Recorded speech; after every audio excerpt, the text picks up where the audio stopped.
नमस्कार जय जगन्नाथ मु हूँ वर्षा जाना।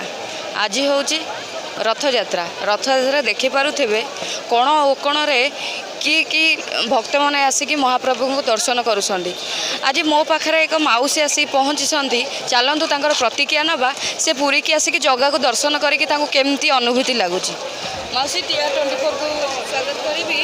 मौसी तुम परिचय कौन बेहरा कहबार तो कौटी आसती आमे दिगपंडी मला हणजा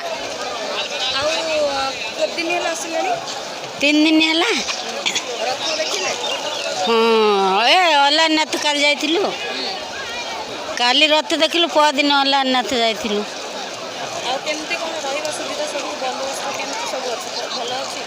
हाँ आमर जन चिन्हा अच्छी थे से घर टे कर देथिला घर दर्शन करी कौन कहले जगह तांकर इच्छा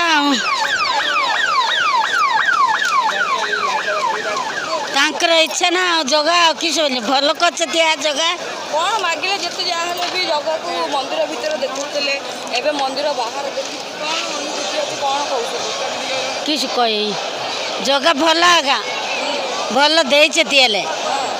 मो ना हूँ गोपाल साहू आम हैदराबाद आसु आमर स्टाफ मैंने सबू सबू हैदराबाद आसु बहुत दिन पर आम आसु ये बहुत बहुत बढ़िया लगुच। जय जगन्नाथ जय जगन्नाथ जय जगन्नाथ।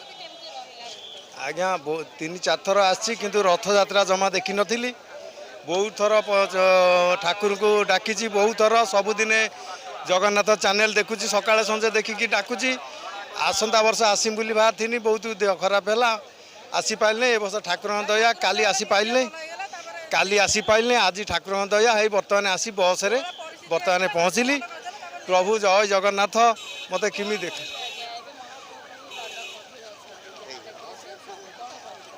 ना ठाकुर विषय मु कौन कहीपरि ठाकुर खाली देखा करी ठाकुर रथरे खाली देखी से मोर खाली ये बहुत अच्छा बहुत आनंद है। हम कल से आए 3 दिन और रुकेंगे हम लोग यहाँ पर और बहुत आनंद है हमें। बहुत सारी सुविधाएं यहाँ उपलब्ध है कोई तकलीफ नहीं है। एक सुई भी गिर जाए 10 मिनट में ले लेते हैं लोग स्ट्रक्चर लेकर के तैयार। अगर किसी को बड़ी प्रॉब्लम भी हो समस्या छोटी भी हो तो भी बहुत बढ़िया पुलिस प्रशासन आपके स्वास्थ्य विभाग सबका बहुत बढ़िया योगदान है यहाँ पर। तो सामने एमती परिस्थिति आम आशा छाड़ी देती ठाकुर डाकिनी मेडिकल से मैंने सिजर करुले आमको एमती ठाकुर गले आम रात स्वप्न देखिनु आमको फेरे देले मेडिकल कहले तुम ये सिजर करना तुम मेडिसिन भल हो आम नहीं आसिक फेर कटक मेडिकल मेडिसिन खाइबे टी भल है 6 मास खंड घर रही जमी भल है ठाकुर मत नहीं आसलु पुणी मझे थे आस 2 मास तले से परिवार सह आसलु।